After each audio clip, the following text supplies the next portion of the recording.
Spending too much time alone. Horses gallop to a throne. No, no, yeah. We're behaving like teenagers, yeah. Still inside our parents' home. Sierra Leone. Sierra Leone. Sierra Leone.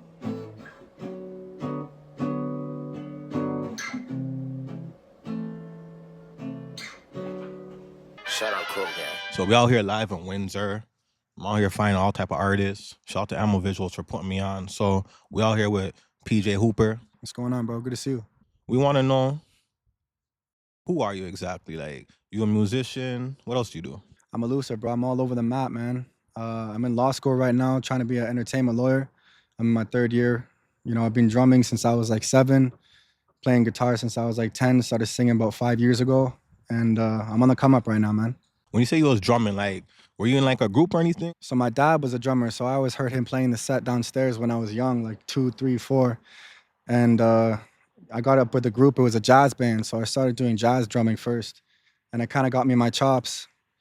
Ever since then, I kind of was more into the jazz vibe, you know, like Miles Davis and all those kind of big names and stuff. And then, you know, I sprouted out and started getting into other genres of music and fell in love with the whole thing. So you ever been into producing? Yeah, I started with producing. So my name's PJ, right? So when I first started making music, I was going to be DJ PJ. That was going to be my go-to. And then, you know, I built a studio in my basement, started bringing mans through when I was producing. And then they would leave the studio and I was like, bro, I could probably do this way better than these guys are doing it. So I hopped on the mic and I was like, yeah, that's where it's at, you know? Like, I'm a producer too. I don't know how to play any instruments, but I do hear a lot of producers that use loops get a lot of slack. People, like other producers, saying you're not a real producer if you can't create from scratch and you don't know how to play any instruments. But I don't know. I just feel like music is music. If it sound good, it sound good. For sure, man. Here's the thing that I see with music is like, you know, you could go on Splice, Looperman, all these different things and find samples that fit what you're feeling. The whole driving factor, the driving force, the fire that makes music is emotion, right? Bottom line. So, you know, I could pick up a bass right now. I don't know how to play bass, but you give me 30 minutes and I could figure something else that sounds really good and that expresses what I'm feeling. So, you know, I've met a lot of good producers that will sit down on, you know, the kit, get a guitar out, sit down on the bass, you know, get some shakers in there, start singing. And like, you know, that's full production. Every single thing that you hear, every instrument comes from within.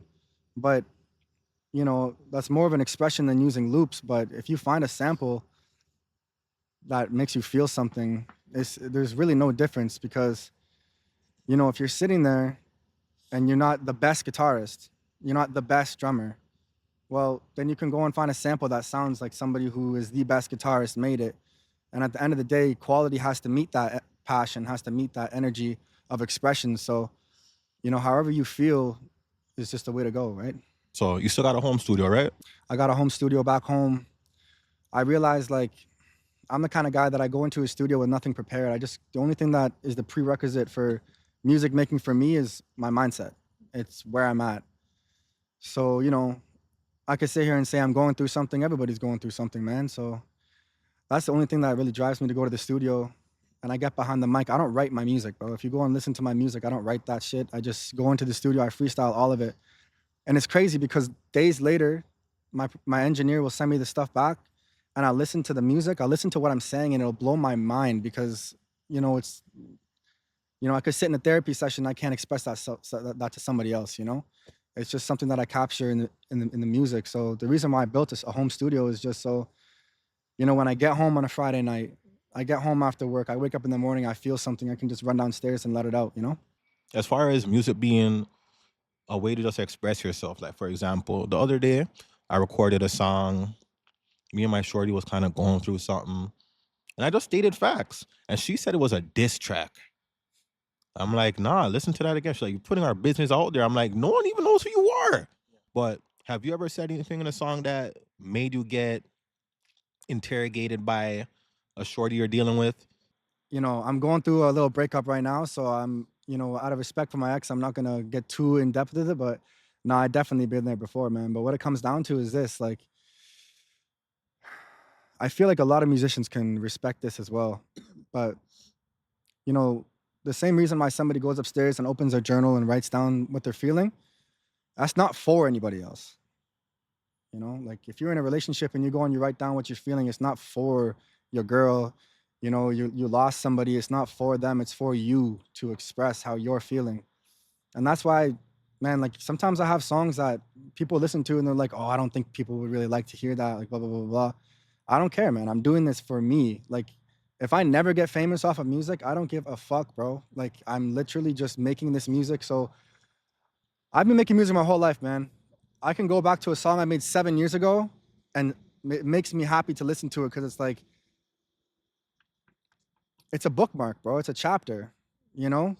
When I'm 50, I'll be able to come right here and watch this and go like, my God, this guy's moving like a fucking idiot, bro. Like, you know what I'm saying? Like, it's just all over the place.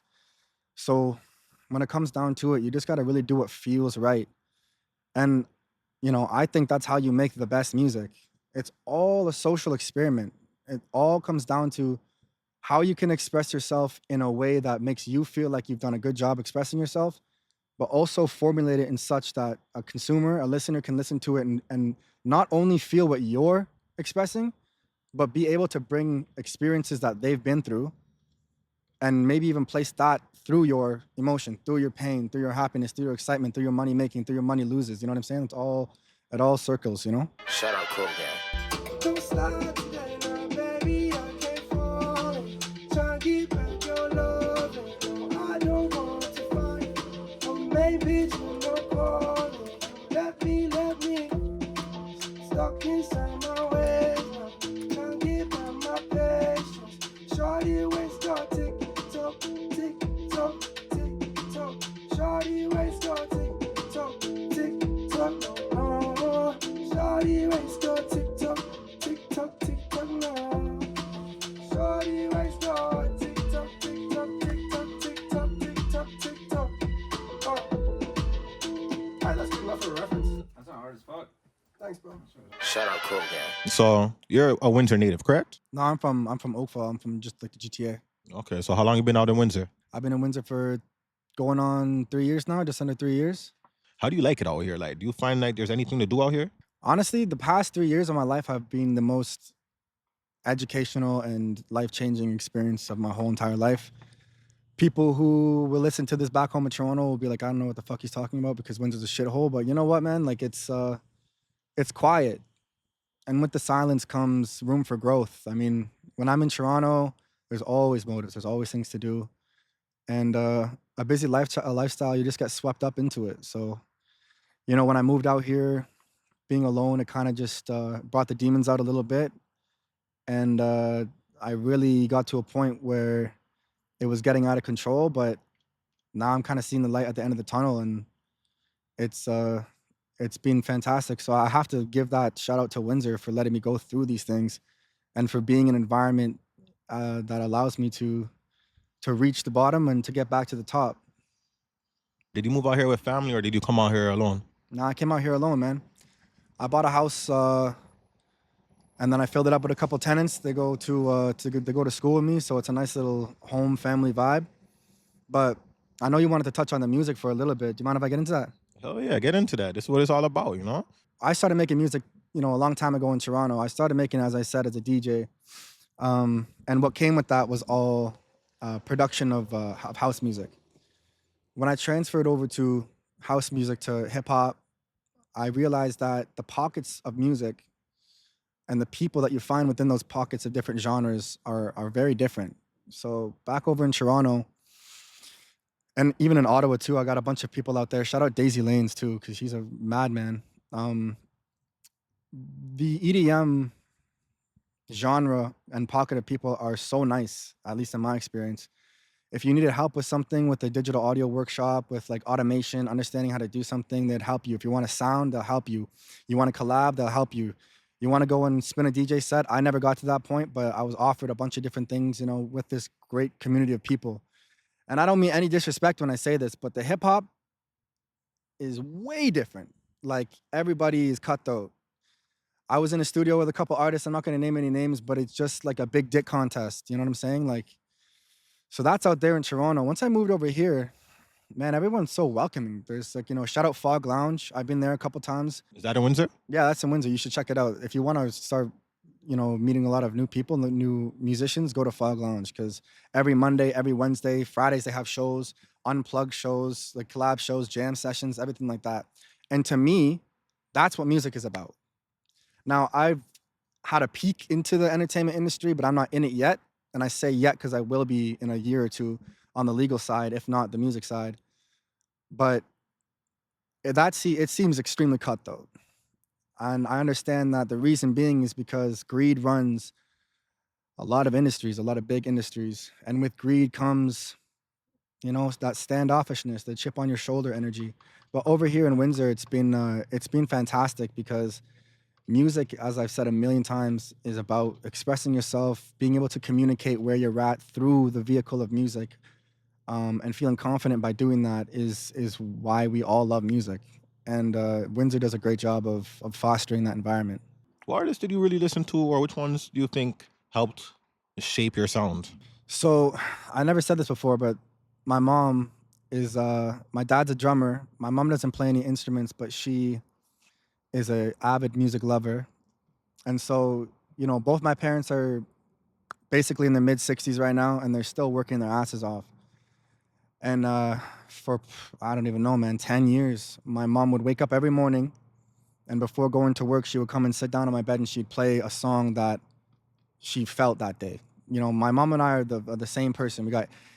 She doesn't want to say this, but we both have pretty intense ADHD, so we're all over the place, but we both connect with music the same way. And like, I don't know about you guys, but for me, I'll listen to a song on repeat 100 times a day for 4 days in a row because it captures a mood and it allows me to live my life through that feeling. And my mom, that concept, that ideology of emotion is what my mom taught me. She would come into my room every morning and she would play me a different song. And not only would she play me a different song and say, this is how she's feeling right now, but she would give me a story of her childhood that she remembers through the music. And so, people like Simply Red was a huge one. Honestly, I can't even name any others. Like, obviously, Miles Davis, Blue and Green, a lot of jazz stuff. Oscar Peterson was huge. And then I kind of moved on. I got into Marianas Trench. I went through a little drummer's phase. And but honestly, for the rap hip hop side of it, Mac Miller was a huge influence. J. Cole was a huge influence. Obviously, I'm from Toronto. Drake was a huge influence. But the music that I love the most, to be honest, is the one-off songs that I've randomly found that I don't even know the name of or the artists. I can't remember it off the top of my head, but it just made me feel a certain way. Sometimes it's just instrumentals. Sometimes it's an outro of an old movie that I loved, and I would like record it on my phone and listen to it on repeat for days. So honestly, it's all over the place. Like one thing my music teacher taught me and told me when I was younger was I have a very eclectic personality and a very eclectic taste in music. So it's just all over the place. Shout out Cronem. Look at her wrist, jewel, it's Van Cleef. When she get it, don't know be me. That's not proper. You want to try another one, or? Now let's do one last thing. Get it. It's Crow.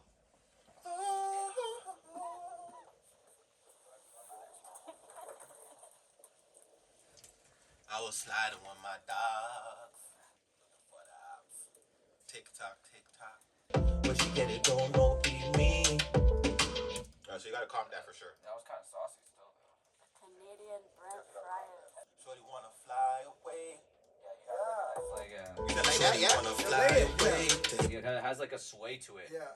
I bet. Yeah. Shorty wanna fly away. Yeah. I got it. Exactly. OT. Shorty wanna fly away to heaven gate. Exactly, bro. What, is the first one good? Yeah, the first one's super blood. Oh, okay. Shorty wanna fly away to heaven gate. I didn't even, that shit, that was proper too. Feel me, tease me when you blow my tree. Tease me, that was super proper. They got me wearing HMG, Crow Gang, and Mikey's Closet with the Crow Gang merch. You heard me saying it's Massacre, you heard me? They got me sound like Usher in this bitch. Let it burn. I ain't confessing. I ain't confessing. She made me want to leave the one I'm with, but I ain't gonna leave the one I'm with type shit. OT, shorty wanna fly. You not hearing? Let them hear me. Shout out Crow Gang. Like I've heard interviews where like people will say that white rappers are a guest in the house of hip hop. Have you ever heard that before? Oh, for sure. So obviously growing up on rap, being from Toronto, it was kind of an identity to be in hip hop. I was hanging around people that I probably shouldn't have been hanging around back in the day, getting into risky business. But so when I first stepped into a studio, actually, my favorite rapper of all time, my favorite musician of all time is M. Huncho. You know who that is? The name does sound familiar. So M. Huncho is from the UK. And when I first stepped foot into a studio, I was trying to be like him. I put on an English accent. I was rapping in an English accent, trying to be all that. And I was, my producer sat me down and was like, listen, you can't do that anymore because that's not who you are. And so I said, okay. So then I started rapping. And then over a while, and honestly, I wouldn't say I'm a rapper. I'm more of a singer. The only rap stuff that I have is very melodic. But if you stay tuned and listen to the stuff that I'm about to drop, it's all singing. And if anything, it's like melodic rap. But my producer made a really good point. So first off, I have a good voice, right? Second off, he said, if you think about it from the business perspective, whether or not you're black, you're white, you're yellow, whatever, bro, the people that listen to rap majority of the time are men. That's what he told me. And whether or not that's true, I'm not sure. I know a lot of girls that listen to rap, right? But he said, if you look at the people who go to the shows and buy the merchandise and post about you, and will, support you through no matter what, it's the girls, bro. Guys don't do that. Like I go to concerts all the time. Like I'm not buying another guy's shirt. I'm not buying hats from, some random guy's performance. And, if he's a big guy like, Drake or Travis Scott, I buy a hat or something because it's like, it goes from the music to actual, like, streetwear, OVO, all that kind of stuff. But after I realized that, I was like, okay, I got to shift my aim towards singing instead of rapping. And honestly, since then, I haven't looked back, and I'll tell you why. I started off as a drummer. And for those of you who make music through an instrument, there's different levels of expression that you get. The number one way to express yourself is through melody. So rapping is very close to drumming. You stick on the cadence. It's very rhythm oriented. And, through my words, I could express what I was going through, but the actual feeling that I could connect with to the music came when I started singing. And when I sing, I've sang in the studio 5 a.m. on a bunch of different substances, whatever have you be, and I'll just start crying. It's like, whatever, how you want to say, real men don't cry, whatever. A tear comes down my face when I'm singing, and I can connect with a certain pain point in my body. Let me tell you one thing that I learned, which is crazy, man. Like stress gets, physical and mental stress gets buried in the body somewhere. That's why people do hot yoga or whatever you want to call it. Like I haven't seen it because I don't do yoga, but I've heard of people that have gone through yoga and they will break down in the middle of a stretch. And that's because there's stress in the body in a certain area that comes out when you stretch it out, right? And that same thing comes with music. Like, I feel like I can connect to certain things in my body that I've been through before and release it, For me, I think I'm at a point in my life, like I used to be into bodybuilding when I was younger. And I'm at a point where holistically, my approach to life is sustainability. Like when you're in the gym lifting those big weights, the pressure points build up, you become less flexible. And when you get older, that shit's gonna bite you in the back. So I definitely will be, trying yoga out at one point just because, I don't know, you wanna stay flexible, I guess. I agree. I realized something last week. I mean, I'm learning and I'm growing all the time, right? But, I battle with addiction for like 10 years now. I'm 30 days clean today, actually, bro. 30 days clean. And one thing that I realized, man, is this. Everybody's going through different things, right? And at the end of the day, I know a lot of people feel lost. I know a lot of people feel drained. And a lot of people lack purpose in this life, and that leads them to, into whatever they get into, addiction, substance use, whatever. But if there's one thing that you take away from this interview is this, okay? Everything at this life costs something. You wake up in the morning, you're paying sleep that you could have had. You go to sleep at night, you're paying time awake that you could have spent doing something. You fall in love with a girl, you go through pain, you pay tears, you pay energy, you pay time.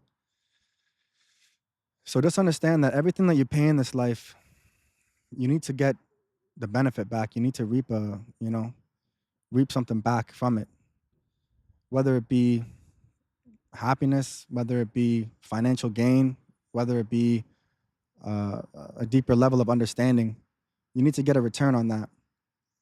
The more energy that you place in things that you don't get a return from, the lesser off you'll be. And a lot of people don't understand that. It's either they don't understand that or they don't want to understand that because, they're too blinded by the issues and the situations that are going on. So understand that everything you do in this life, do it to get something back. And I don't mean that selfishly. You can do something to help somebody else so they can get something back. But just make sure that something's coming back from your actions. Always gotta be mindful of what you're getting yourself into, especially even in relationships. I mean, whether a relationship or friendships, because I already hear like too many stories of people just being selfless with others, and they just take complete advantage of them when they were just being good, decent people. So at the same time, don't allow yourself to be just straight up used. But word. You got any performances or any new music coming out soon? Yeah, I got tons of new music. I've been making music obviously I know I've been making music my whole life, but I've been doing this with a head on about releasing for 5 years now. I have probably over 1,000 songs, and I have a solid like 50 that are going to be dropped and ready to go. So my plan right now is I'm going to drop once a month until I have everything out that I want to have out that I have in right now. And then I'm going to go on a little tour, go over to Nashville, LA, New York, Atlanta, Toronto, Vancouver, Seattle, and go to these big labels and just pitch my name, see if they want to take it in. But my next track, Hear Me, comes out in 3 weeks. After that, I got another track that's not even named yet coming out a month after, and then I got an EP. A couple months after that, I'm going to drop 4 tracks straight, and then I have a studio album coming out at the end of next year with 10 tracks on it. When it comes to labels, do you really think it's necessary for artists to be signed to labels in 2026? Let me talk from a personal perspective right now. The only reason why I would sign with the label is for distribution benefits, link ups, connections. Back in the day, you did not have the technology that we had nowadays. So you would go into your room with your friends and you would write down a song, and you would go to a studio and you'd pay a lot of money to record it. And you make music, right? I make music. We both know that if you don't know what you're doing and you don't have any equipment and you have no connections at all, like from the starting phase, then it's really easy to get taken advantage of because it gets costly. Like, microphones are expensive, studio time is expensive, engineering is expensive, mixing is expensive, mastering is expensive, dropping is expensive, promotion is expensive. So what they want to give you is money. Now, let me tell you something real quick. If I go to a bank and I take out $1 million right now, and they give me a 70% interest rate, that's illegal. You cannot do that. It's against the law. But if I go to a label and I take out $1 million advancement, it's not called a loan, it's called an advancement. And they say, listen, we're going to take 30% of your masters, and then we are going to recoup on the deal at 70%. Well, or even let's just say they recoup on the deal at 40%. That's a 70% interest rate when you look at it.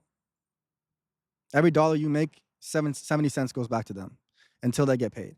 But realistically, you're going to go on after and take out some more money from them.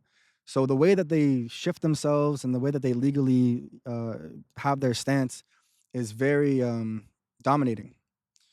So we're in an era right now where, and I just talked to one of my buddies, who's a lawyer in LA. He's working with some pretty big names, and he told me that there's a lot less money coming from labels and there's a lot more venture capitalists coming in. Or not venture capitalists, but VCs, yeah, exactly, like mergers basically between two different, a smaller label and a bigger label. So to all the artists out there that are just coming up right now, if you need the money, just understand that you're gonna have to pay everything back plus an interest rate, basically. And for me, the most important thing right now is distribution to get my name out there, But keep your masters. That's the most important thing you can do. For artists that got at least a decent little team, if y'all just grind it out for like 2 years, shit, you might be able to see some good traction, and you might not necessarily need the label. But at the same time, when you get to the point where you've done everything you possibly could do and have great results, then yeah, you could definitely go to a label for distribution, like a partnership, where it's not like you just sign for like a 5-album deal and they're taking 70%. You know what I mean? If you could work something in your favor, whichever way you go about it, then who am I to tell you you're wrong, It depends on the deal. I mean, the thing is with negotiations and contracts and all that kind of stuff is it really depends on the contents of the deal. So, but if you can take one thing away from this conversation about the labels aspect of music, is don't misinterpret the connection between business and music. There is a very strong connection between the two. Like, if you want to get big, if you want to get famous, if you want to make a bag off of music, then you have to understand business. But personally, I don't come from it from that perspective, and I don't really. I would never sign away my masters. I would never let somebody tell me that I can or cannot drop at a certain time, whatever. I can be advised, but I don't want to be limited. And the reason being is because, as I said before, I'm not doing this for anybody else. I don't make music for anybody else. I make music for me. It helps me with my head. It helps me with the way I feel. It helps me with my confidence level, man, So just understand that if you love making music and you're not rich and famous yet, just keep making music and keep getting better at making music. And at least from my perspective, the way that I see it, it might take you 1, 2, 3, 5, 10, 20, 35 years to get big. But I think that if you remain emotionally intelligent within your music and you consistently make your music better and you consistently drop and you have a little bit of an understanding of how to get your music into somebody else's hands, then you're golden. You don't need a label. As a law student, a conversation about what I understand currently about entertainment law and the landscape of labels and 360 deals, 180 deals, signing over your masters, recoupment of an advancement, like that's all really big things that artists need to understand. So yeah, I could totally have a conversation with anybody about it who wants to learn more. I actually had no clue that a 180 deal even existed. For example, a 360 deal could be they get your masters, they get your performing rights, the performing revenue or whatever. If you get paid for a feature, they'll get that. 360 is the whole deal, really. 360. 180 is more of a negotiation back from a 360 deal. So for example, maybe they own 70% of your masters. Maybe they own 50% of your masters. And then you get to keep the money that you make from performing. They get to keep maybe 50% of, of the feature money that you make in the feature revenue. So it really all depends, but it goes really deep. And there's been a lot of money stolen from musicians because they don't understand the legal landscape of entertainment law. Shout out Cronem. Look at her wrist jewel, it's very clean. What she get it don't know be me. Feel me, tease me when you blow my tree. Money trip passenger OT. What up? Shorty wanna fly away to heaven gate. We slide today. But love, don't try me, babe. But love, don't try me, babe. Don't look like J-Lo, no fuck love. Hold up in my solo car. White line all along, baby, like car. On that shorty wanna get fucked. I wouldn't change anything. That sounds pretty hard. Yeah, I wouldn't change maybe anything. like a little like. Don't look like J-Lo, no fuck love. Hold up in my solo car. White line all along, baby, like car. On that shorty wanna get fucked. Shorty waist go on. Shorty waist go on. Shorty waist go on. Baby, don't slide today, little baby. I can't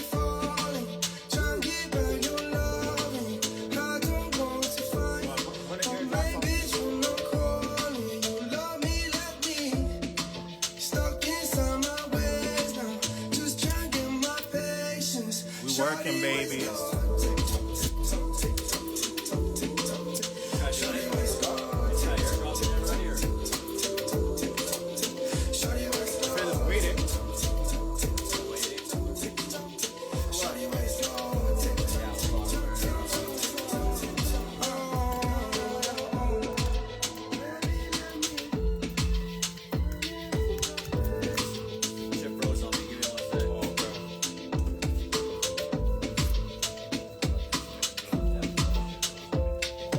Go on a bed, bad man, go on a them bomber clock bed till 4 o'clock a morning, you see it?